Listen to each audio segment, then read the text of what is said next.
auzu billahi min sheytaani rajim bismillahi rahmaani rahim di nuyu ku nekk si turam ak santam rawatina sa mbokk diaspora bi nga xam ne kenn du ñëw. Bon, tey ñuy waxtaane lu am solo mooy lu tax ñu war a casser ce système colonial néocolonial, l'individualisme bi nga xam ne depuis 60 ans moo ñu tere dem. dafa am ku ñuy wax France moo ñëw fekk ñu ñuy dund boo xam ne dafa méngoo ak suñu réalité socio-culturelle économique. mu ñëw dindi ko imposer ñu système am jàpp suñuy maam daf leen ay jaam di leen liggéeyloo liggéey boobu sant bañ te ba pare duñ fayeeku. ñi ci am doole ñu jàpp leen yóbbu leen ñu dem guerre yi, ñi ci amul ñeneen yi ñu jàpp leen yóbbu leen ñu bay li leen seeni tool.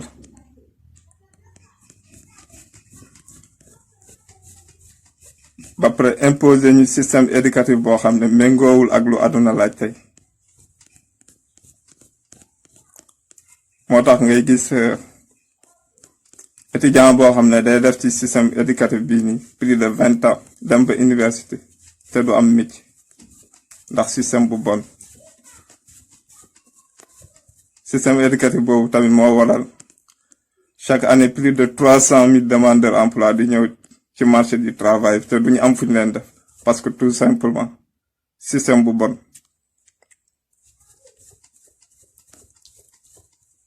le même système bu bon boobu moo tax nga gis ay diplômé di jël ay gaaluloo ci pour dem di dee ci géej.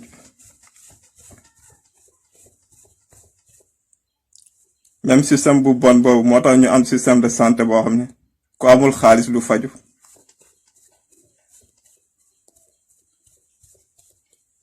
ba pare ñu imposer ñu seen monnaie pour mën a teg loxo ci suñu économie.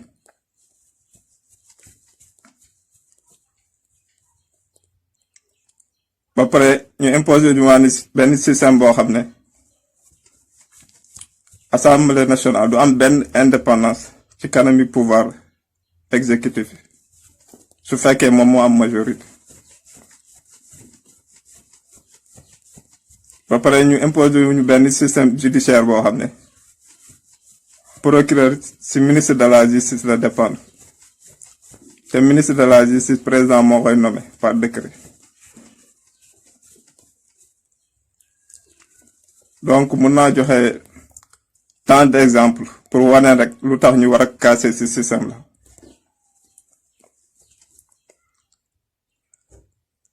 ba pare déjà commencer par monnaie bi ñu imposer. monnaie bi déjà dafa nekk ci loo xam ne moo njëkk a bokk ci luy bloquer développement Afrique yëpp. parce que déjà monnaie presque moom la ñu natte économique lépp ci monnaie la dépendre. te ñoom monnaie bu ñuy imposer parité fixe la ak euro. monnaie boobu lu bouger monnaie bu faible la ci kanamu euro. te ñun depuis ba ñu amee indépendance ba léegi suñ balance commerciale dafa mës a déficitaire. donc monnaie boobu noonu dafa bokk ci loo xam ne day gën a nëxsal suñu économie. parce que ñun pratiquement 80% si lu ñuy dundee yëpp bitim réew lay jugee dañ koy importer.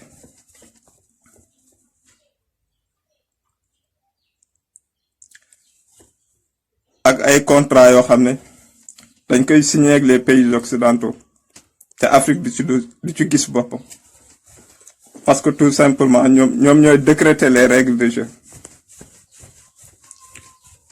mooy suñu ressources naturelles yu ngay dégg Afrique yëpp ñu ne Afrique vraiment lu yor ci ressources naturelles amul benn continent bu ko am. te Afrique mooy continent bi gën a pauvre. xel nan la mën a nangee loolu. c'est parce que tout simplement contrat yi ñuy signé ak les pays africains Afrique du ci gis boppam. mun naa ci joxe exemple. supposons nit pays africain bu am pétrole am yow nga ñëw pour exploiter pétrole bi nga ne ko en dehors de taxes yi may fay yow 10% nga ci am. au nom de quoi?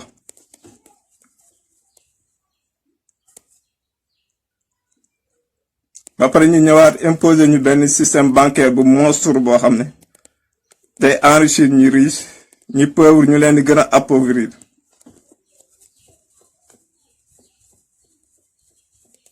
Donc mënoon naa fi toog di citer benn par benn pour wane rek ne système bii nii waru fi sax toogaat 1 an ñu ciy dund quoi, c'est-à-dire que benn système la boo xam ne dañ ko war a casser.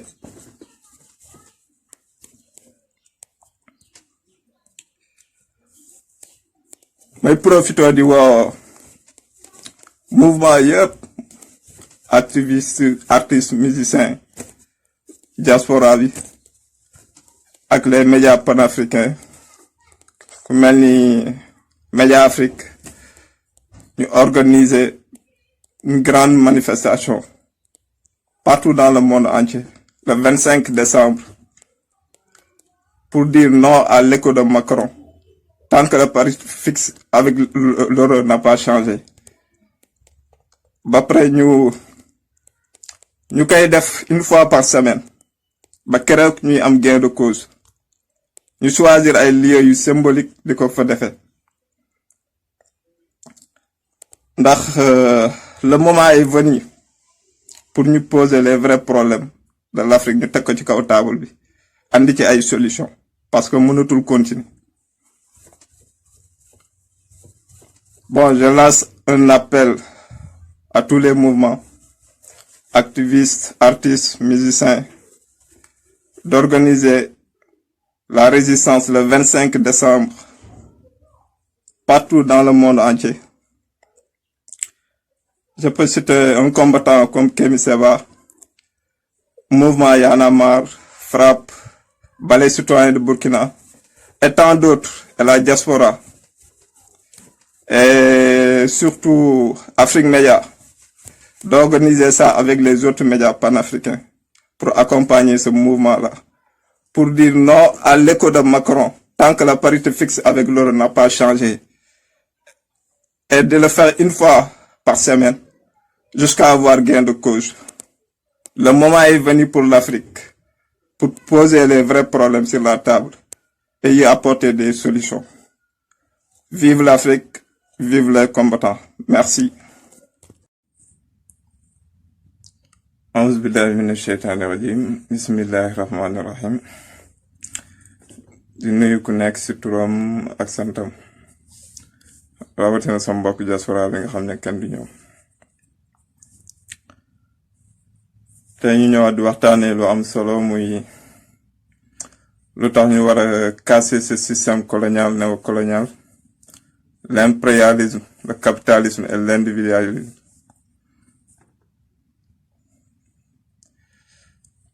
Dafa am benn état central boo xam ne dafa créer lu ñuy wax mairie délégué ko ay pouvoir te ba pare joxu ko xaalis buy accompagner loolu pour mu mën a financer ay projets.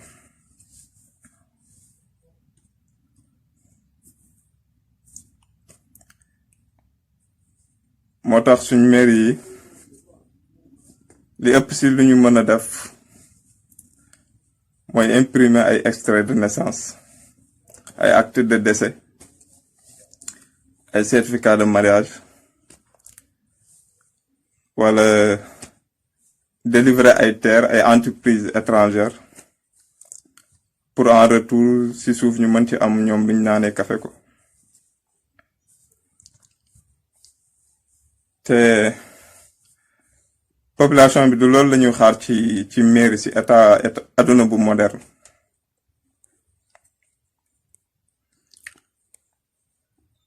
li ñuy xaar ci mairie ci aduna bu moderne mooy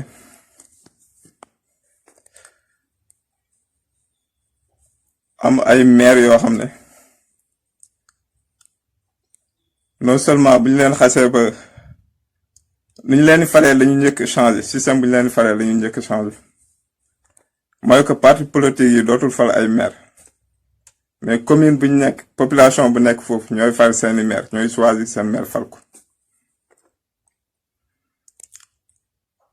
déjà loolu mooy benn bu njëkk. beneen bi mooy dañu war a d'accord ci ñaar mooy ñu recentrer rôle état ci yenn domaines yi wala ñu xam ne état amul parce que bu fekkee ne mairie yi ñu yor même la gestion des ordures yi mënuñ ko gérer nga xam ne dañu obligé jël ko jox ko ay entreprises étrangères di leen ci fay ay milliards ñoom ñu jël marché yooyu sous-traité ak les entreprises nationales ah nga xam ne travailleurs yi dañ leen di torturer comme c'est pas possible ñi ci ëpp c'est-à-dire que dañu liggéey ci ay conditions yu inhumaines la ñuy liggéey am na si ñoo xam ne bu ñu feebaree sax ñu ci ëpp ñoom ñooy jël seen bopp en charge ñooy faj seen bopp nga gis si ñoo xam ne ay gants yu baax ay gants yu baax pour liggéey sax mënuñ ko am di liggéey ay ci conditions yoo xam ne c'est-à-dire que torture sax moo ko tane quoi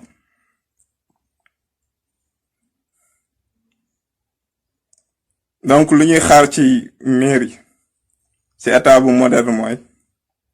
ñoo am ay maire yoo xam ne non seulement cumul de fonction dootul amati boo xasee ba nekk maire loolu mooy sa liggéey population bi sa commune bi nga nekk ñoom rek ngay occuper seeni soxla ngay xëy di ci gont ay maire yooyu lañu xaar mais pas ay nekk maire nekk ministre nekk maire nekk directeur général di cumuler ay fonctions alors que y a d'autres Sénégalais yoo xam ne ils sont capables de def liggéey boobu ngay def au nom de quoi ñu war a cumuler ay fonctions loolu ñaar la ñetteel bi mooy am ay maire yoo xam ne ak ay mairie yoo xam ne li ñuy xaar ci ñoom mooy ñu teg ay projet yoo xam ne ci seen commune nga xam ne day mën a développer seen commune nga xam ne dañu am ay communes yoo xam ne dañu am ay hôpitaux dignes de ce nom am ay marchés dignes de ce nom am ay salle de sport yu baax am ay salle de cinéma pour l'histoire africaine nga xam ne africains yi dinañ fa mën a dem jàngaat seen histoire ñoom bu nga xam ne bokkul ak histoire bi ñu leen jàngal ci école bi nga xam ne lu ci ëpp ay tappale kese la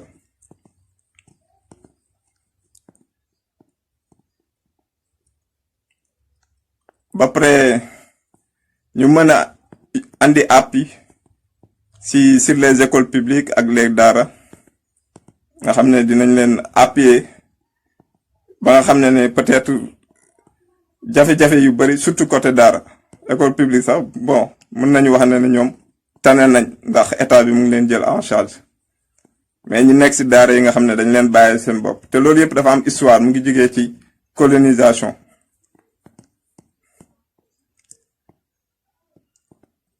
ak yeneen yuñ mën a citer yi nga xam ne moom la ñu xaar ci mairie ci àdduna bu moderne parce que àdduna romb na foofu ay maire yoo xam ne pour ay extrait ay acte vraiment àdduna romb na foofu quoi te ñun dañ bëgg Afrique boo xam ne vraiment fi yeneen continent yi toll lañ bëgg a toll quoi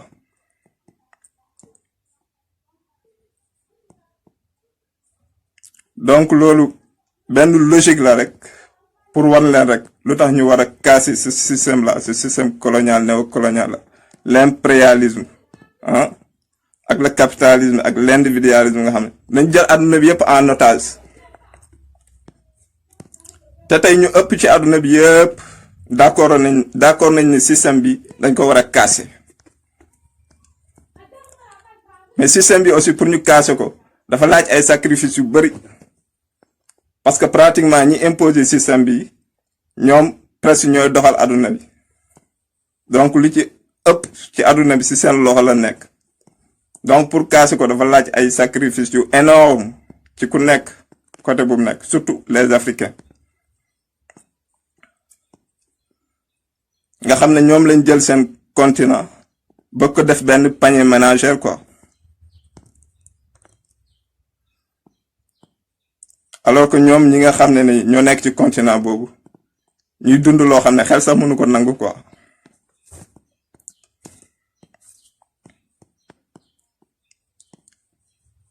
donc Donc, je lance un appel à tous mes frères et sœurs africains, afro-descendants, de se mobiliser pour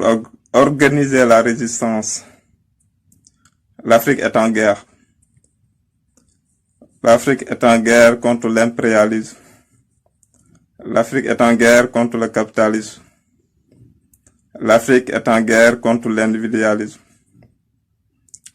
L'Afrique est en guerre contre un système bancaire monstre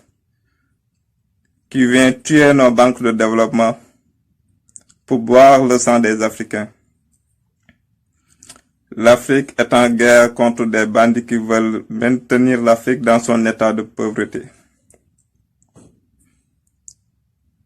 Donc, chers frères, chacun a un rôle à jouer dans ce combat. Qu'ils soient les médias, les artistes, les musiciens, les sportifs, les activistes, les chefs d'entreprise, etc., etc. C'est vrai que c'est pas un combat si facile. C'est vrai. Mais difficile ne signifie pas l'impossible. Chacun doit apporter sa pierre à l'édifice pour le décollage de l'Afrique. Parce que l'Afrique a tant souffert. Et il est temps de montrer à la France que leur époque est terminée. L'esclavage monétaire est terminé. Et n'oublions pas que le 25 décembre, il y a une grande manifestation qui aura lieu partout dans le monde entier pour dire non à l'esclavage monétaire, pour dire non à l'écho de Macron qui veulent nous imposer, tant que la parité fixe avec l'euro n'a pas changé. Donc, chers frères, l'heure est grave. Il est temps de dire à la France que leur époque est terminée. Chers frères, comment un pays comme la France, qui n'a même pas un gramme d'or dans son sous-sol, peut détenir le 7e réserve d'or mondial? Je vous remercie de m'avoir écouté. Auzu billahi minash shaytanir rajim, bismillahir rahmanir rahim. di nuyu ku nekk ci turam ak santam, rawatina sama mbokk diaspora bi nga xam ne kenn du ñoom, di nattu lu bari di tegg lu tuuti, mu dul woon yéen la may ñaaw. bu loolu weesoo tey ñu waxtaanee lu am solo.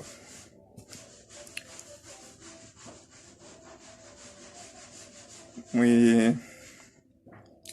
nekk ci dëkk boo xam ne 95% yi ay jullit lañ ak 4% boo xam ne ay aji gëm lañ, ba pare constitution bu ñu yor reconnaître diine, donc y a problème. moo tax ba ma gisee ñuy organiser marche ci liñ caricaturé Seydina Muhammad sallallahu alayhi wa sallam, gën ci mindeef, dama ne loolu yëpp baax na, waaye buñ fexe woon ba constitution bi ñu yor reconnaître diine doon na am solo trop. ndax ñiy caricaturé Seydina Muhammad sallallahu alayhi wa sallam xam naa dañ ko réere rek, ndax koo xam ne yàlla nee na ko su du woon yow du ma bind dara, ndax yàlla ba mu nekkee ci yàllaam bi boobu kenn xamu ko, mais ba mu nammee ñu xam ko ci la sàkk ci leer bind ci Seydina Muhammad sallallahu alayhi wa sallam. ci leer boobu ci la bind asamaan, bind ci suuf, bind ci géej, bind ci ak yeneen ak yeneen ak yeneen. moo tax Macron bu xamoon dëgg kan mooy Seydina Muhammad sallallahu alayhi wa sallam, dina bokk ci ñi nga xam ne ñooy njëkk a défendre image Seydina Muhammad sallallahu alayhi wa sallam. ndax su du woon Seydina Muhammad sallallahu alayhi wa sallam moom du am sax bay bokk ci ñuy défendre caricature waaye koo xam ne ba muy ñëw màkk dafa fekk arab yi di mooy yàlla ku ci jur doom bu jigéen rey ko ne doom bu jigéen amul njëriñ mu ñëw dindi loolu yépp dindi tooñ saxal dëgg jigéen yi ñu doon rey ci luñ teg loo xam ne ci seen bànneexu bakkan rek lañ ko teg mu dindi ko kon kooku moo njëkk a jox jigéen dignitéem teg ci koo xam ne 2 milliards de personnes ñu ngi nekk sa gannaaw yaakaar la ñu bëgg la présenter comme un moins que rien xam nga réer mënu weesu loolu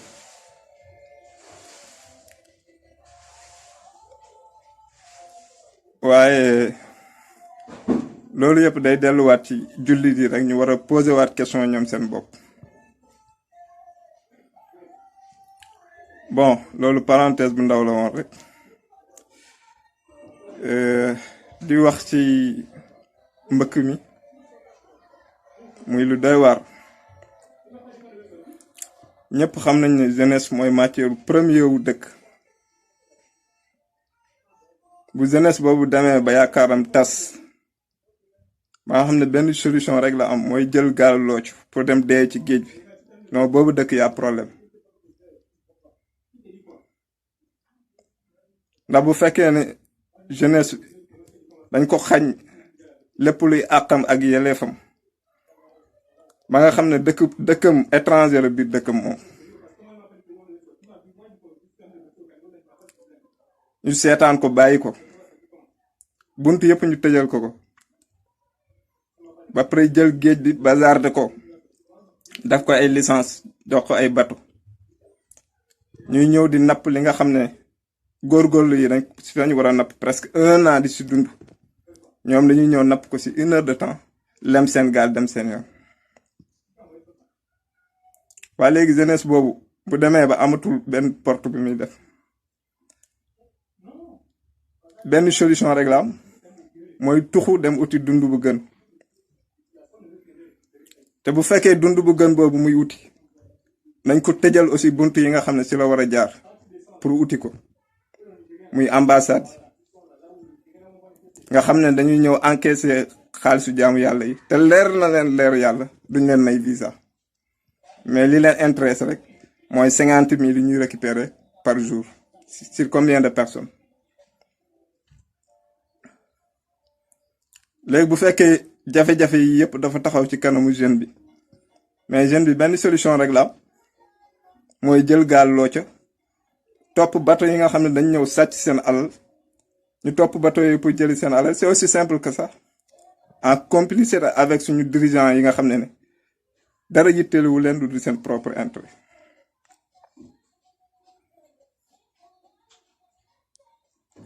ndax xaalis bu ñuy jël di ko pasaree di ko paccoo seen biir di ko def ci ay institutions yoo xam ne benn njëriñ lañu amalul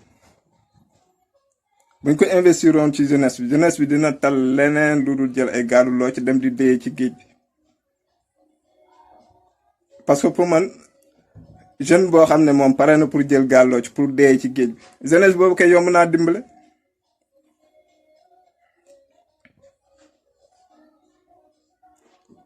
ndax ku xool nomination Idrissa Seck mais loolu daf ñuy wan réellement ñun yan genre homme politique lañu am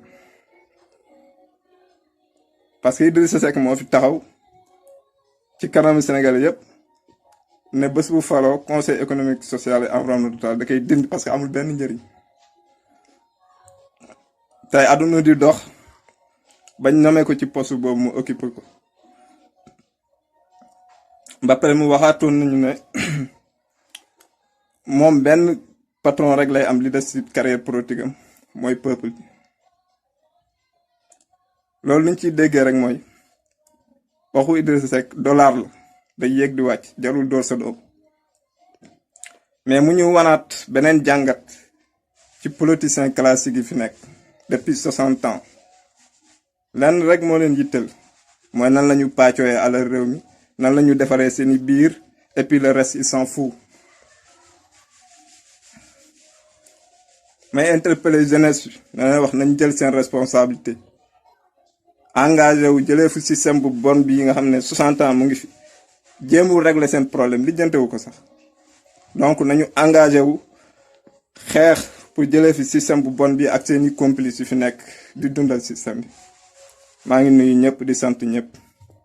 kàddu yi lu ci jub mbaaxaay yàlla lu ci dëng ci man di wax ba beneen yoon incha allah vive la révolution. أعوذ بالله من الشيطان الرجيم بسم الله الرحمن الرحيم di nuyu ku nekk si turam ak santam rawatina sama bopp diaspora bi nga xam ne kenn du ñëw tey ñuy waxtaane lu am solo la jëm ci wàllum environnement nga xam ne d'habitude soo ko waxee ñu bari dañ naan taluñu environnement luñu lekk lañ tal mais bu dul environnement bu baax buñ ko amul pour ñu lekk dina jafe trop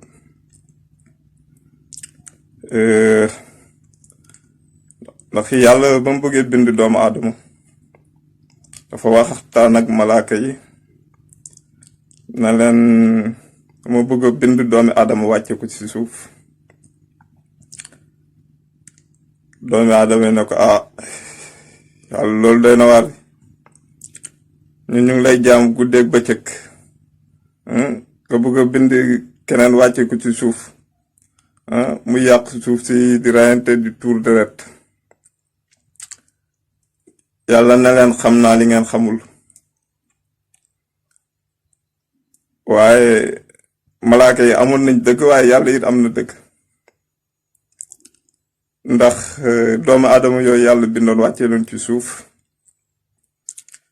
presque ñoo ñëw yàq suuf si yàq géej gi polluer air bi waaye it ñoom it ñooy defar suuf si ñooy defar géej gi ñoo mën a defar air bi moo taxoon yàlla ne leen xam naa li ngeen xamul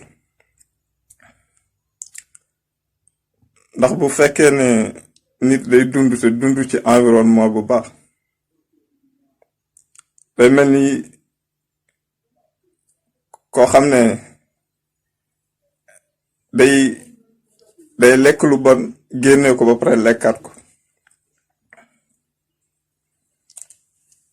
ndax ku xool li nekk mbëbës li nga xam ne ñi jiite loolu rek lañu bañ ku ko tudd nga xam ne dafa wër li fa nekkul sax di lor rek waa mbëbës mais képp ku nekk ci alentour yi mbëbës loolu mu ngi lay lor ñu jël dajale li nga xam ne loraange boobu mënoon nañ ko jël modifier ko dugal ci xam-xam utiliser mbalit moom ba nga xam ne du loraange boobu day mujj doon jël nga xam ne mënoon nañ ko jël transformer ko génne ci courant génne ci engrais mun cee def lu bari mais dañuy ñëw dajale ko tuur ko foofu di lor jaamu yàlla yi ndax tout simplement amuñ xam-xam buñ mën a utiliser pour mën a génne jaamu yàlla yi ci jafe-jafe boobu ñuy dund nga gisaat ay oto yoo xam ne depuis avant indépendance ba léegi ñu ngi daw à part pollution amul lenn luñ mën a jëriñ jaamu yàlla yi nga am état bu incapable bu mën a régler loolu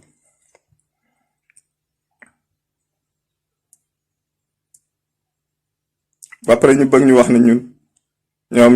ñooy régler problème jaamu yàlla yi ba si sa géej mënoo ko sax contrôler ay bateau ñëw di ko polluer te amoo capacité pour régler loolu ñooñu jiite cadre de vie bu baax sax mënoo ko am et pourtant loolu yëpp am na xaalis boo xam ne mën na régler loolu mais non dañu préférer ñoom seddoo ko seen biir toog fu ñu naan café et puis nekk ci benn luxe bu insolent après li nga xam ne mooy vrai jafe-jafe population bi ñu bàyyi leen ko ñoom. et puis ñoom aussi ñu nangu ko bàyyi ay nit ñëw di leen imposer di leen dicter seeni règle ne leen nii ngeen war a doxee ñoom ñu nangu ko accepter ko.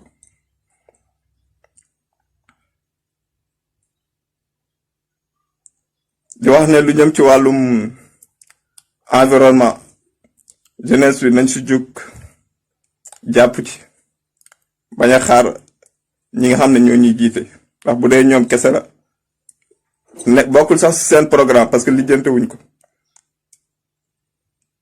dañ góorgóorlu organiser wu luñ mën a jëmbat ci ay garab doyul ak géej bi nga xam ne presque chaque année ñu ngi tibb suuf géej gi di avancer ak ay feux de brousse yoo xam ne du jeex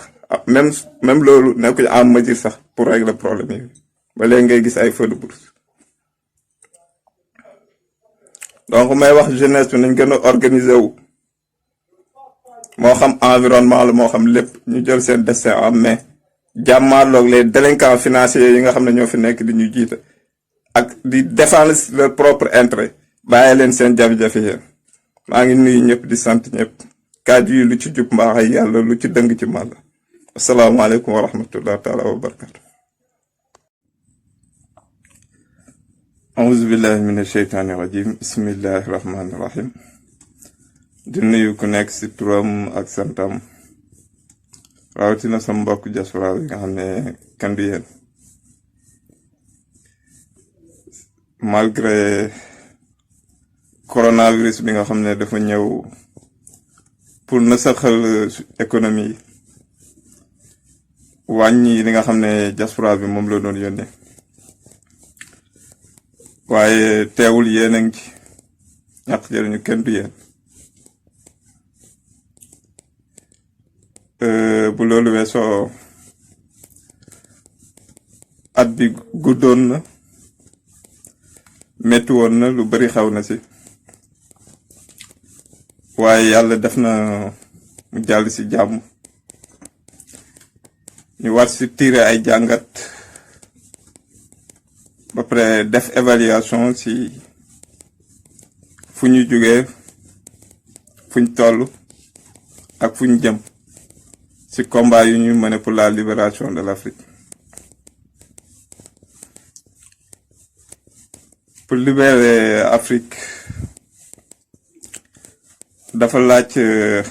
ñu xam ñaar d'abord mooy benn bi mooy lan moo téye Afrique ba mënta dem ak ci yan moyen lañuy jaar ak yan méthode lañuy utiliser pour libérer Afrique.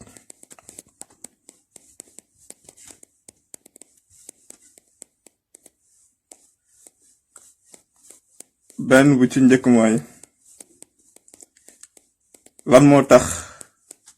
ba léegi Afrique mënta dem.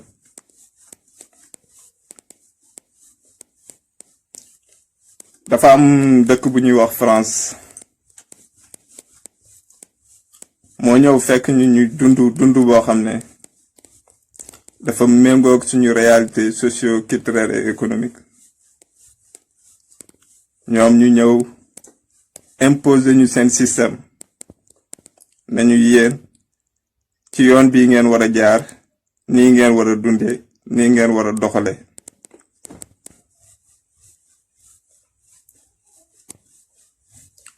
ñëw jàpp suñuy maam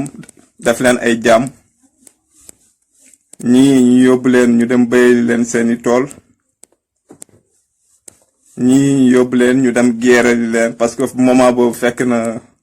allemand yi xaw leen yóbbu laa bi si na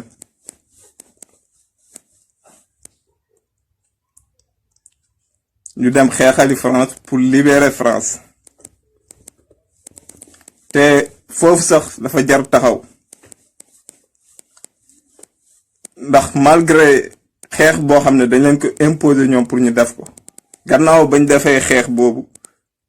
ñenn ñi dee si bañ libéré France fayewu leen lenn lu dul xaalis bu ma leen war a fay nga xam ne ñoom dañ doon xeex pour après France fay leen seen xaalis ñoom li nga xam ne ñoom ñoo ko moom leur dû France ne leen non seen dëkk lañ leen koy faye dàq lañ ba ñu ñibbi seen dëkk ñu fekk leen fa au lieu ñu jox leen seen droit fay leen ko mais non France deful loolu France li mu def mooy bombarder leen rey leen comme des chiens mooy Camp Thiaroye li nga xam ne mooy le plus grand génocide bi France def en Afrique te duñ ko tudd lu bari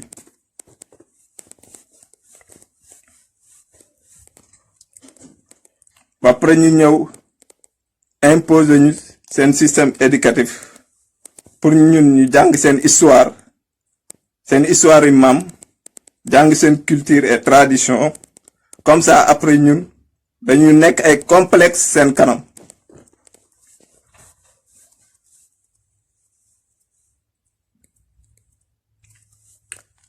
ba pare ñu ñëw imposer ñu seen langue comme ça après ñun ñu mën di wéy ci seen waaw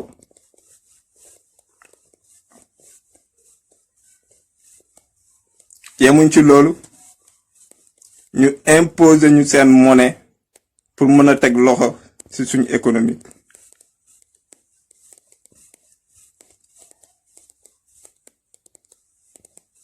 ba pare installer seeni base militaire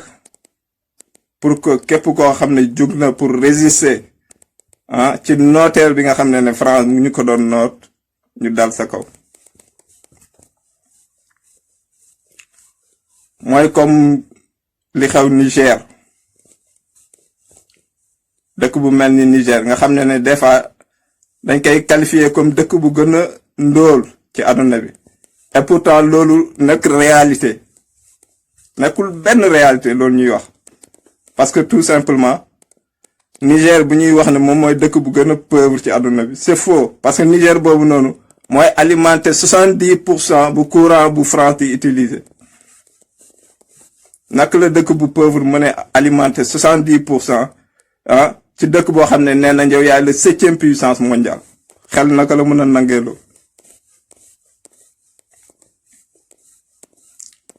parce que France lu ëpp ci courant bu ñuy utiliser énergie nucléaire la te énergie nucléaire boobu noonu ci uraniumu Niger bi lañ koy jëlee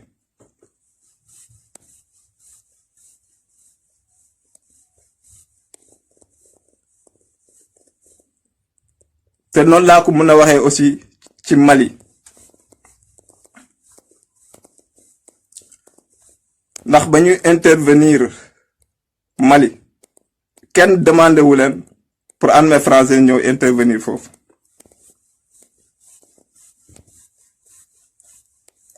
te bañ intervenir Mali ba léegi Mali mënta jag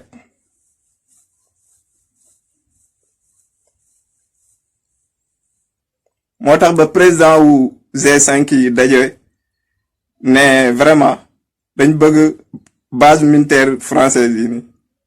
ñu jóge seen dëkk quoi parce que ay problème rek la leen andil mais le lendemain bi Macron dafa jóg menacer leen convoquer leen ne leen nañ ñëw wax pour seen position ci base militaire yi nekk ci seen dëkk mais 2 jours lañ ci teg mu am attaque terroriste man kenn mënuma gëmloo ne loolu hasard la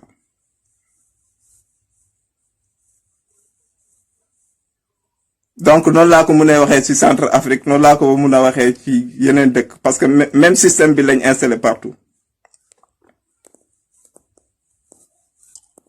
donc mooy li may wax toujours rek Afrique benn solution rek lañ am mooy casser ce système là ce système colonial néocolonial là foog ñu casser ko pour mun Afrique mën a développer bépp président bu leen wax ne mën na développer dëkkam ci système bi daf leen di nax ndax boo gisee dëkk bu mel ni Rwanda ku tudd Afrique rek ne Rwanda président bu mel ni Kagame même président yeneen dëkk yi dañ ko respecté parce que tout simplement moom ba mu ñëwee dafa xam ne pour mu développer dëkkam il faut mu génn ci système bi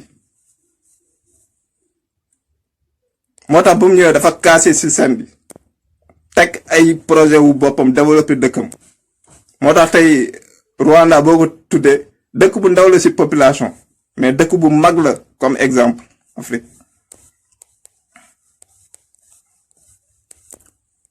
donc problème yi ñu France posé Afrique mun naa ko lim fii ba suba du jeex mais commencé ci solution yu ñu war a teg pour génn ci système bi benn bi mooy njëkk tëgg suñu monnaie bopp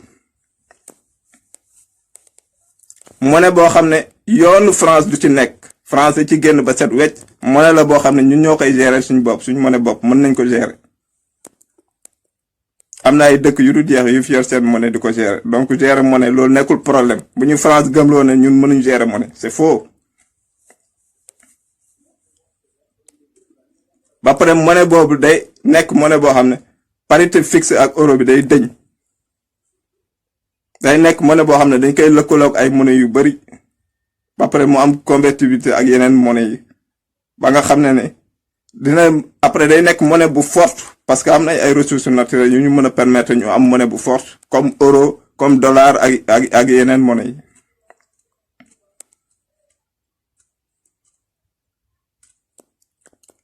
ba pare ñu créer ay banque de développement yoo xam ne moom mooy financer le développement de l'Afrique nga xam ne dootuñu xaar ay FMI wala banque mondiale pour financer ay projets loolu mën a nekk la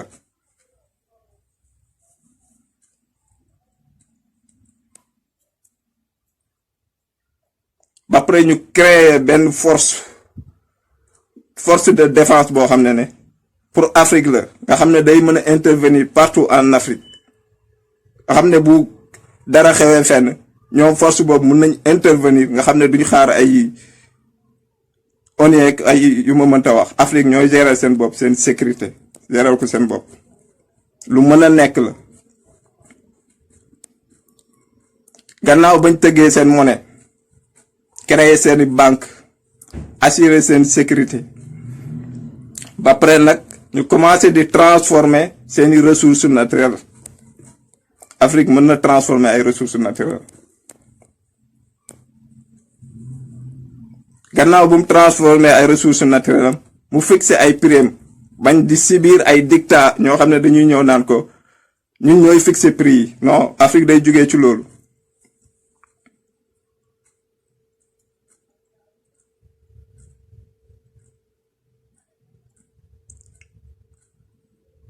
donc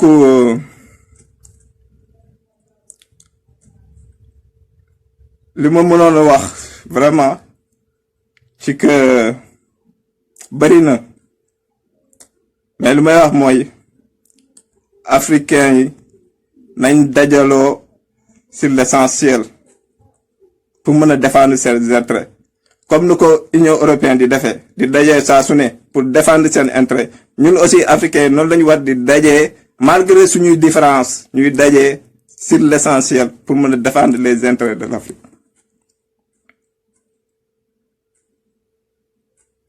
parce que Afrique ñi nga xam ne Afrique moo leen di dundal ñooñu ñaanuñ yàlla Afrique développée parce que Afrique développée musiba la ci ñoom donc ñoom mépp moyen bu ñu mën a def pour que Afrique maintenir Afrique dans son état de pauvreté dañ koy def parce que loolu mooy li leen intéressé ñoom moo tax may wax jeunesse bi nañ mobiliser wu def force ñu xeex pour dégager ce système là ce système colonial néocolonial nga xam ne daf ñu jël en otage plus de 100 ans mu jël ñu en otage vraiment dañ ci doyal quoi ñu xeex jëlee fi système bii nii ak bépp moyen bu ñu ko mën a defee l'essentiel dinañ xeex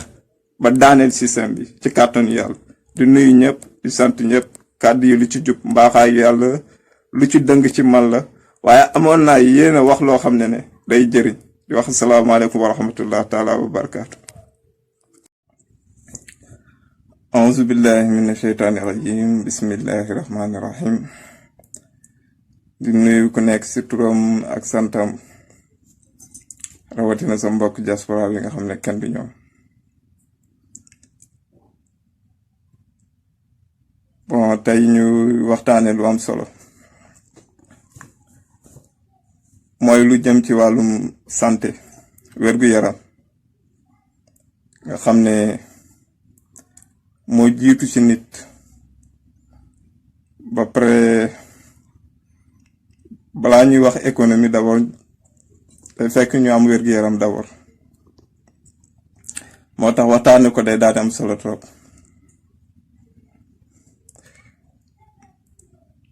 ñu commencé ci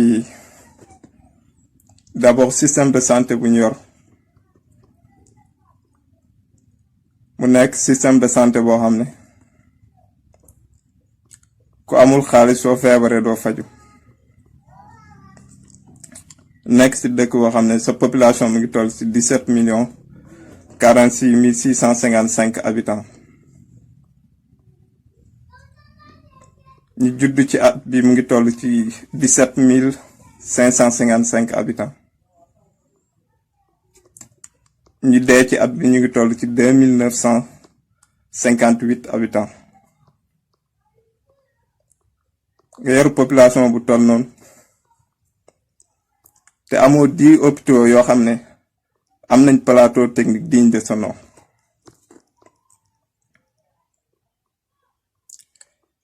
teg si nga nekk si dëkk boo xam ne 70% si sa population dañu feebar seulement dañ nekk si benn dëkk boo xam ne nit ñi amuñ habitude di dem hôpital tant que sonnuñ dëgg. c'est pas parce que dañ ragal dem hôpital wala bëgguñu faju non c'est juste que dañ xam buñ demee hôpital lan lañ fay fekk. parce que bu leen wóoree ne buñ feebaree suñ demee hôpital buñ amul xaalis duñ faju dañ naan dañu préférer toog seen kër xaar yàlla ba dee ñëw et pourtant warul demee noonu. si buñ nekkee ci dëkk boo xam ne ay ministre se permet de dawal ay oto yu jar 85 millions ba pare am ñu am problème pour faju non loolu peuple bi du ko nangu.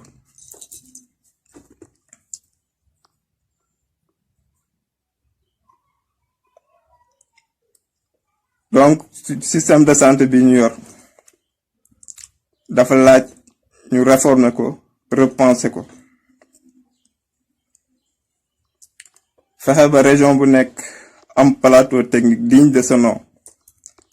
nga xam ne ku nekk région bi mu nekk mën na fa nekk faju du soxla sax muy dem bitim réew pour faju ji lépp lu mu soxla pour faju day nekk ci région am nga xam ne dootul soxlaati sax di jógee région am di dem Dakar pour faju ji.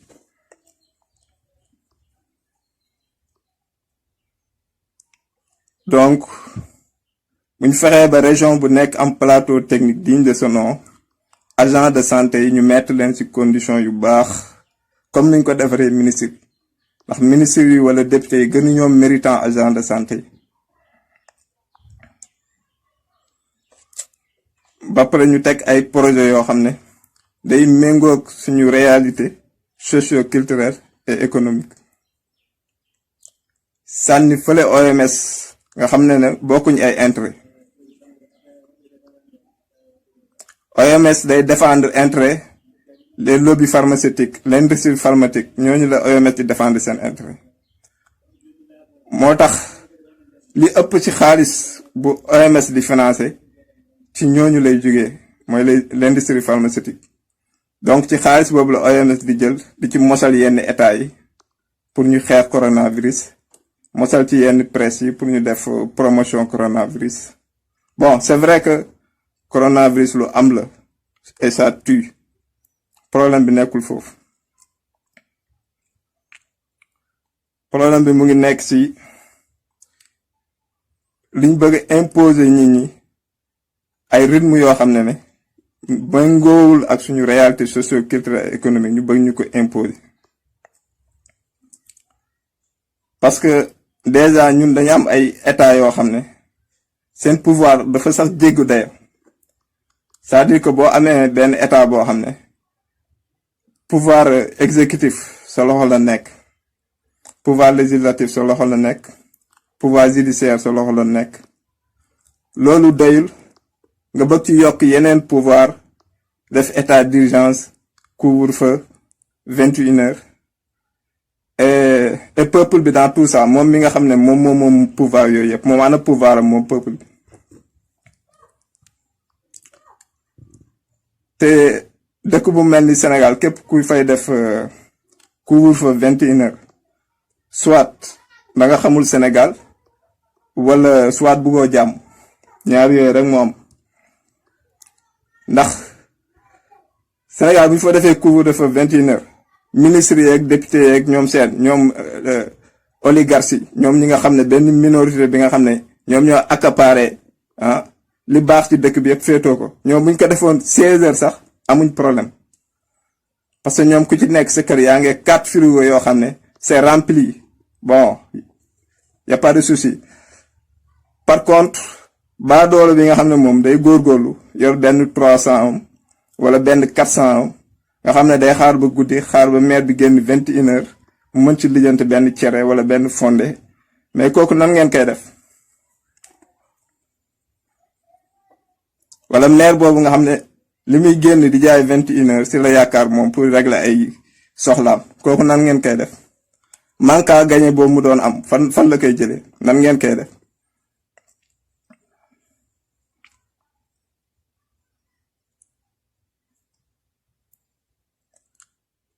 donc pouvoir bi nañ ko delloo askan bi moom pouvoir bi. njiit bépp mesure booy jël ay nit nga koy jëlal, nit yooyu nga koy jëlal su fekkee adopté wuñ mesure boobu noonu, mesure boobu da nga koy xoolaat parce que nit du jël mesure rek pour jël mesure, da nga koy jëlal ay nit. boo gisee ne mesure bi arrangé wu ko, ñu ko ëpp d'accord uñ si mesure boobu, da ngay dellu gannaaw changer mesure bi, xool mesure bu gën a adopté ngeen teg ko te du wàññi dara si li ngay incarné. te corona bi dafa bëri ay zone d'ombre. déjà corona bi dafa arrangé ay dictateurs yu bëri, ndax corona bi dina leen mën a permettre ñu tënk population bi, jàllale lépp luñ bëgg a jàllale, parce que pouvoir yëpp seen loxo la nekk. même pouvoir bi nga xam ne peuple bee ko moom forcé nañ ko nangu ko ci peuple bi, di profito jàllale lépp luñ bëgg a jàllale.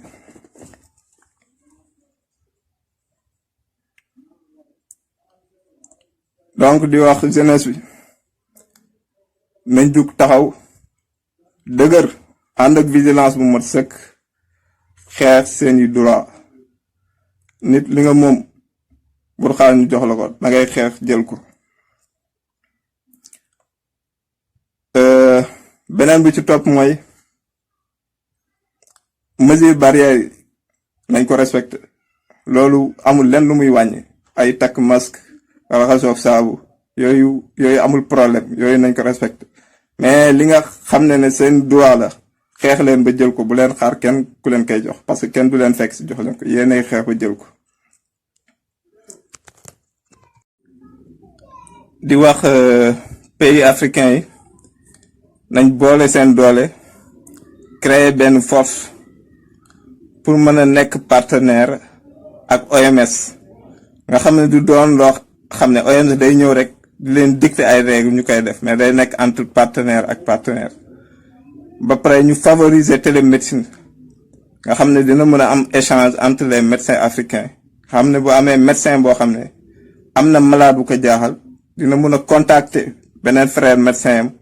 boo xam ne dina ko mën a dimbale ci xam-xamam ba peut-être résultat yu mu ci bëgg a am mu am ko. donc buñ boolewul suñ doole fu ñu mujjee mooy le peu entreprise yu desoon fii Afrique, coronavirus dina nësaxal suñu entreprise yëpp bañ nërmeelu, buñ toppee règle yu ñu OMS di dicté. ba pare bés bu suñu entreprise yi nërmeeloo ñu andi seeni entreprise privatiser lu fi desoon, seen entreprise jënd ko ba pare ñu nekk ay des éternels esclaves donc loolu nañ ci bàyyi xel bu boobaa ay président yoo xam ne lañu am rek nga xam ne signer décret rek lañ fi nekkee dootuñ am benn pouvoir bu du signer décret donc nag dañu mujj a doon éternel esclave te loolu kenn waru ko nangu donc africains yi nañ boole seen doole préparé wu seen luy ñëw taxaw xeex pour loolu bañ a yegg si ndax Afrique dootul nangatu kenn di ko jàpp di ko def jàmm donc di wax jeunesse bi nañ mobiliser wu ñu xeex jëlee fi les délinquants financiers jëlee fi système bii nga xam ne yóbbu ñu fenn fu baax ak seeni complice maa ngi nuyu ñëpp di sant ñëpp kàddu yi lu ci jub mbaaxaay yàlla lu ci dëng ci man la waaye amaan naa yéene wax luy jëriñ asalaamaaleykum wa rahmatullah taala wa barakaatu ba fan yi incha allah. Bon, entre parenthèses may profito waale di interpeller directeur des impôts et des domaines nañu wax Canal Plus bu nekk Sénégal ñaata lay fay impôt na ko wax sénégalais merci.